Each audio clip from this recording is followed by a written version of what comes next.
What happens when a place built to look permanent suddenly starts to feel like a trap? What happens when the roads still exist, but every road out begins to close at the same time? If you want more breakdowns that turn chaos into clear stories, tap like, subscribe, and share this video with the one friend who always wants the deeper picture. For years, Crimea was sold to Russians as proof that history had been settled. A prize, a shield, a symbol, a place that could not be shaken. The bridge to Russia was not just concrete and steel, it was a message. It said this land was locked in, protected, and here to stay. That message mattered because modern wars are fought with weapons, yes, but also with belief, and belief is powerful. If people believe a place is safe, they keep living there. They keep investing there. They keep vacationing there. They keep pretending normal life can continue, even when a war burns not too far away. But symbols only work while reality cooperates, and lately, reality has been getting louder. In recent days, the mood around Crimea has changed fast. Reports of strikes, closures, long delays, smoke, fires, and disrupted transport have created something even more dangerous than physical damage.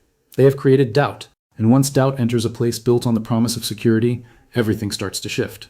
First the rumors, then the fear, then the traffic, then the lines, then the packed bags, then the question people never wanted to ask out loud. Are we still safe here? That question is at the center of what may be one of the most important developments in this war, because what Ukraine appears to be doing is not only attacking targets, it is attacking the idea that Crimea can function as a safe rear base for Russia. And if that idea breaks, the consequences go far beyond one peninsula. To understand why this matters so much, we need to look at what Crimea really is in this war. On the map, it looks like a strong position. It sits deep into the Black Sea.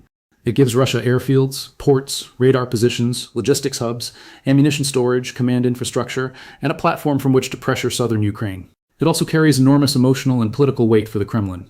Crimea is not just another occupied territory in Russian messaging. It is treated like sacred ground. That means any threat to Crimea is automatically bigger than a local military problem. It becomes a test of state credibility. And credibility is exactly what comes under pressure when civilians begin rushing for exits. Imagine what it feels like on the ground. You hear explosions at night, you check local channels, officials tell you everything is under control. Then the bridge closes again. Fuel becomes harder to find. Ferry movement slows or stops. Long lines build up. Air defenses are active. Smoke appears over infrastructure. Power flickers. Trains get crowded. Roads jam. Suddenly, it does not matter what the official statement says. Daily life starts voting against the message. That is why scenes of people trying to leave matter so much. It is not only about the number of people, it is about what their behavior says. Civilian panic is a form of information. People may ignore speeches, but they believe traffic. They believe empty stations after warnings and full stations after strikes. They believe their neighbor packing a car at dawn. They believe the friend who says, "I am not waiting for the next night." And this is where the deeper strategy becomes visible. Ukraine does not need to storm Crimea tomorrow to make Crimea harder and harder for Russia to hold. It only needs to keep increasing the cost of staying. That cost can be military. It can be logistical, it can be economic, and it can be psychological. The power of repeated long-range strikes is that they blend all four at once. Think about the chain reaction. A strike hits fuel infrastructure. That is not just about a fire. Fuel keeps trucks moving. Fuel supports generators. Fuel helps power backup systems. Fuel supports air defense crews, supply convoys, repair teams, and civilian transport. If fuel becomes scarce or harder to move, military flexibility shrinks. If military flexibility shrinks, protecting critical sites gets harder. If protection gets harder, the next strike has a better chance. If the next strike lands, public fear rises again. And then the same cycle repeats, but in a weaker environment. Now add power infrastructure to that same picture. Electricity is not a luxury in a war zone. It is life support. Bases need power. Radar systems need stable energy. Communication systems need power. Ports need it. Railway nodes need it. Repair depots need it. Civilian neighborhoods need it too. And when the civilian side starts failing, pressure grows on the authorities. Heat makes everything worse. Water systems become unstable. Refrigeration becomes unreliable, tempers get shorter, rumors spread faster. That is why attacks on energy and fuel targets carry an effect far larger than the explosion itself. They create a feeling that the ground is becoming unreliable under everyone's feet. And that seems to be the point. When analysts talk about isolating Crimea, many people picture only one thing: destroy the bridge. But real isolation is bigger than one dramatic hit. It is not a single cinematic moment. It is a process. It means making every major supply path less dependable. It means stressing the bridge, the ferries, the ports, the rail lines, the fuel depots, the repair network, and the air defenses at the same time. It means forcing the defender to keep asking an impossible question: what do we protect first? That question is dangerous because Crimea is a logistics system before it is a symbol. If a military force cannot move fuel, ammunition, spare parts, replacement systems, and personnel smoothly, the shine of symbolism means nothing. An isolated stronghold can look impressive on a map and still become fragile in practice. This is especially true if strikes are timed in waves. One night can be dismissed as an incident. 2 nights raise concern. 3 nights begin to feel like a pattern. And once people feel a pattern, their behavior changes. That is how you turn disruption into pressure, pressure into strain, strain into panic. The bridge connecting Crimea to Russia is central to all of this, not only because it moves people and goods, but because it carries political meaning. It was built to say that Crimea is tied to Russia forever. So every closure, every traffic jam, every security check, every delay, every rerouting order damages the bridge twice. Once physically or operationally, and once psychologically. A bridge meant to symbolize certainty starts symbolizing vulnerability. That is devastating in a propaganda war. And yet the bridge is only one part of the story. The ports matter, the railways matter, the fuel terminals matter, the power plants matter, gas storage matters, compressor stations matter, radar coverage matters. If you hit enough of these pieces in sequence, the problem for Russia is not only replacement, it is coordination. A military can replace some hardware. What is harder to replace is confidence in a whole system under constant stress. This matters because Russia depends on Crimea for more than prestige. Crimea supports operations in the south. It helps Russia sustain pressure on Ukrainian territory. It supports aviation, naval activity, command functions, surveillance, and logistics. If Ukraine keeps making Crimea unstable, then Russia faces a brutal trade-off. It must spend more resources protecting and repairing the peninsula, which means fewer resources available elsewhere. In other words, Crimea stops being just an asset and starts becoming a drain. That is how strategic positions can turn into strategic burdens. And the worst part for Moscow may be this. The burden is not only measured in damaged infrastructure. It is measured in constant attention. Constant attention is expensive. Air defenses need to stay alert. Repair crews need to move. Fuel needs escorts. Alternative transport needs organizing. Messaging has to be managed. Civilians have to be calmed. Officials have to explain lines, closures, shortages, and disruptions without admitting the scale of the vulnerability. Every day spent doing that is a day of defensive exhaustion. If this breakdown is helping you see the story behind the headlines, hit subscribe, leave a comment with the word bridge, and share this video so more people can follow the bigger picture with us. And defensive exhaustion is exactly what a sustained pressure campaign is designed to create. This is why drone warfare has changed the conversation. Traditional offensives often demanded armor, mass troops, air cover, and breakthroughs across fortified lines. Those operations are costly, slow, and brutally difficult. But long-range drones create another path. They do not need to seize ground to change the shape of the battlefield. They can reach into rear areas, probe weak points, stretch air defenses, and turn distance into less of a guarantee. That last part is critical. Rear areas are supposed to feel safer than front lines. When rear areas no longer feel safe, military planning changes, civilian behavior changes, insurance changes, tourism collapses, supply calculations become harder, the sense of normal life starts fading. That is one reason Crimea matters so much. It has been expected to function as both fortress and showcase. If it stops functioning as a showcase, the political cost rises. If it stops functioning as a fortress, the military cost rises. If both happen together, the problem becomes far more serious than any single strike report. Another reason the situation feels different now is the pattern of target selection. This does not look like random harassment. It looks like pressure against the systems that make occupation sustainable. Fuel, transport, energy, air defense, mobility. These are not glamorous targets to casual viewers, but wars are often decided by unglamorous systems.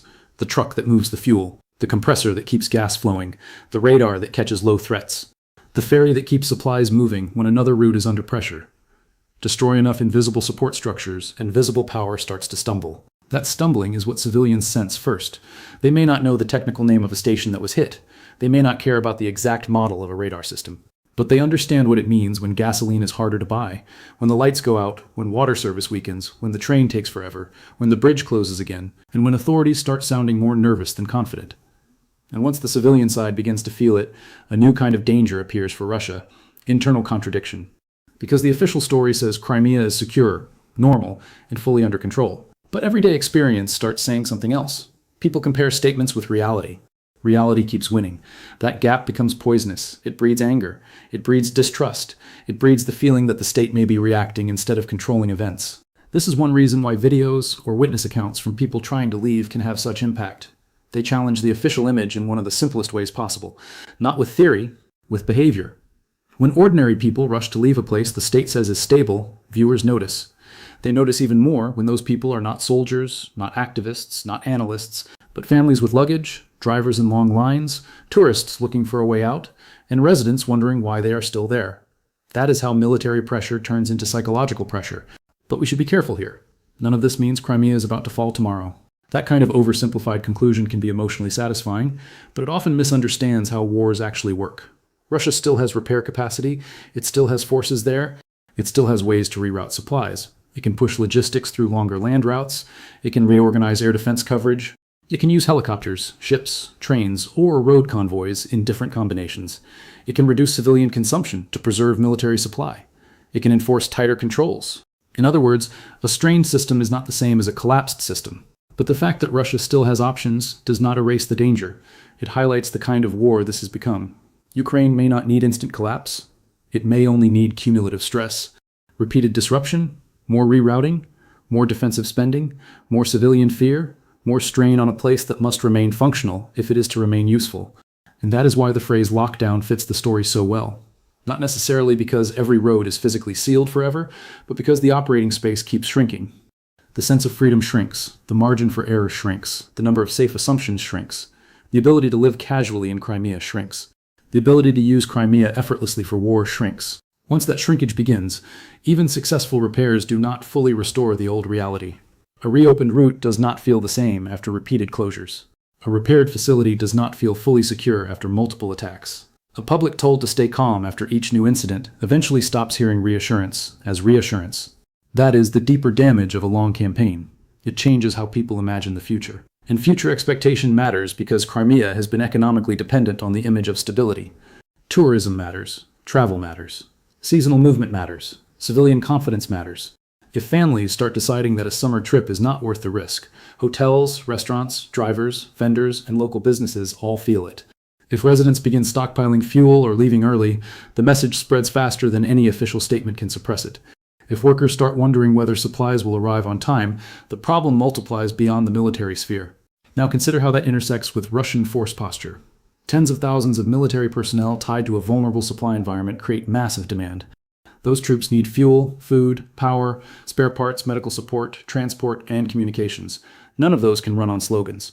The more Ukraine stresses the supply chain, the more Russia must choose between protecting civilians from visible disruption and protecting military capability from deeper erosion. That is not an easy balance to maintain. And it gets harder if air defenses are being worn down. One of the most important effects of repeated attacks is not just the damage they cause on impact. It is the opportunity they create afterward. If radar coverage is reduced, if systems are destroyed or redeployed, if mobile teams are stretched thin, then each future attack carries new probability. The defender has to be right every night. The attacker only needs openings often enough to keep the pressure alive. That logic can become vicious. A successful strike weakens defenses. Weakened defenses increase future risk.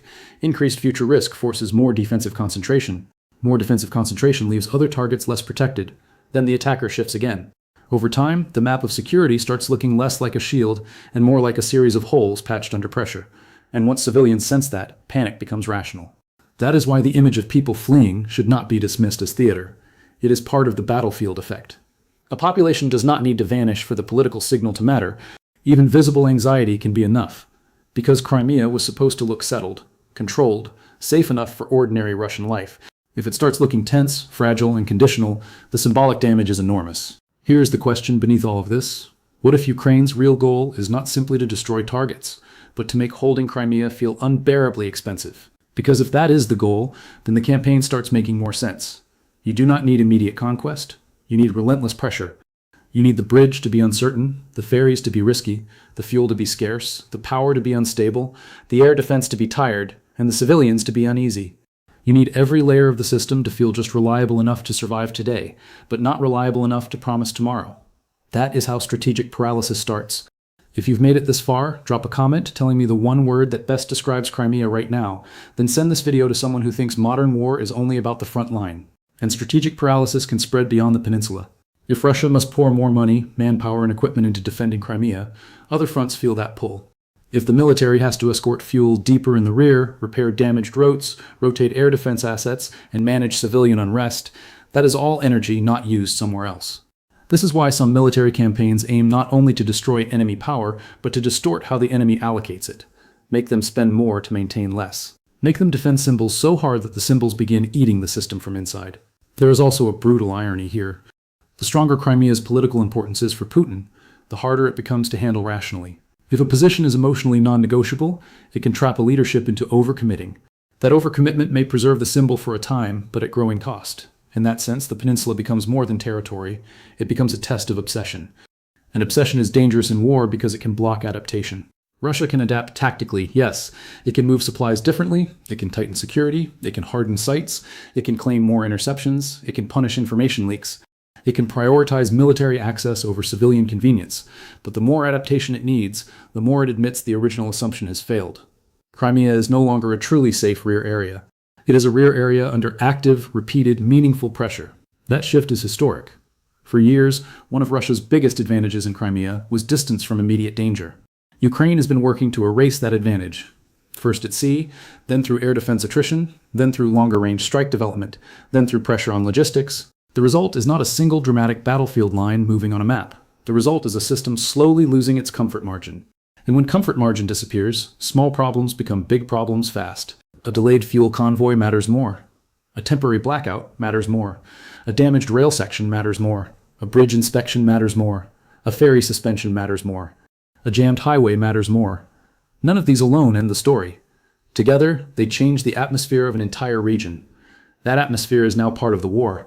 Psychology always matters in conflict, but it matters even more in occupied territories presented as permanent victories. The occupying power must project inevitability. It must convince people that resistance is futile, that the future is settled, and that daily life can continue under new rulers. Every major disruption weakens that projection. Every repeated strike tells another story. It says the future is not settled. It says the rear is not fully safe. It says time may not be on Moscow's side. And time is crucial here. Long wars reward the side that can change the enemy's long-term expectations. If Russians in Crimea begin to think not about next week, but about next season, next year, the next evacuation, the next shortage, then the foundation of normal life begins to crack. People stop asking whether the latest closure is temporary. They start asking whether this is the new normal. Once a population starts asking that, fear deepens. Still, we should not confuse fear with surrender. Russia will not simply walk away because the situation has become unpleasant. Crimea is too central to the Kremlin's identity. Losing it would not feel like a setback. It would feel like a humiliation with enormous military and political consequences. That means Moscow has every reason to fight hard, repair fast, and deny weakness. So the outcome remains open. Ukraine can increase the pain, but sustaining such a campaign also demands resources, intelligence, planning, and endurance. Drone warfare may be cheaper than some traditional operations, but it is not free. It requires production, coordination, targeting, launch capacity, and resilience against retaliation. Russia, meanwhile, can still strike Ukrainian infrastructure and keep pressure on Ukraine's own energy system. This is not a one-sided story. But even with that caution, one conclusion is hard to avoid. Crimea does not look untouchable anymore. That changes everything. It changes how residents feel. It changes how tourists calculate risk. It changes how Russia must defend the peninsula. It changes how Ukraine can shape the theater without launching a classic invasion. And perhaps most importantly, it changes what the world sees when it looks at Crimea. Not an unquestioned trophy. Not an invincible fortress, but a place under mounting stress, where every night can carry new uncertainty. That uncertainty is the true weapon here, because uncertainty drains confidence faster than a single explosion. It keeps people awake. It keeps commanders guessing. It keeps repair crews running. It keeps air defense crews tense. It keeps civilians on edge. It makes every siren feel heavier because no one knows whether this one is routine or the one that changes everything. And that is why the exodus matters, even if the numbers are debated. Even if the authorities deny panic. Even if some services resume. Movement itself tells a story. People leave when they believe tomorrow may be worse than today. People flee when they sense that waiting carries more danger than acting. In war, that instinct is often more honest than propaganda. So when we ask whether this is a final lockdown on Crimea, maybe the better question is this: has Ukraine found a way to make Crimea function like a trap, even before it is fully sealed? A place where exits still exist, but never feel guaranteed. A place where supplies still arrive, but never feel secure. A place where life continues, but only under the shadow of the next disruption. If that is what Crimea is becoming, then the strategic meaning is huge. Russia may still hold the peninsula, it may still reinforce it, it may still repair what gets hit, but holding a place is not the same as holding it comfortably, and not the same as using it freely. If every week brings more pressure, more rerouting, more shortages, more anxiety, and more doubt, then Crimea starts consuming strength instead of projecting it. And that may be the real turning point. Not the moment a flag changes, not the moment a front line collapses, but the moment a prized possession becomes a constant liability. The moment the promise of permanence gives way to the reality of fragility. The moment ordinary people stop asking whether Crimea is safe and start asking how soon they can leave. That is when a symbol begins to break. And when symbols break in war, the shock travels far beyond the place where the fire started. So keep watching Crimea, not because one strike decides everything, not because one traffic jam ends a campaign, but because this is where military pressure, logistics, psychology, and politics are colliding in the same narrow space. And when all four collide at once, history can move very fast. If you want clear human explanations instead of noise like this video, subscribe for the next one and share it with someone who wants to understand not just what happened, but why it matters. Because the story now is bigger than damage reports, bigger than drone counts, bigger than one bridge. The story is that Crimea may no longer be a secure reward for Russia. It may be turning into a tightening burden. And if that burden keeps growing, the people running from it today may be the first visible sign of a much larger unraveling tomorrow.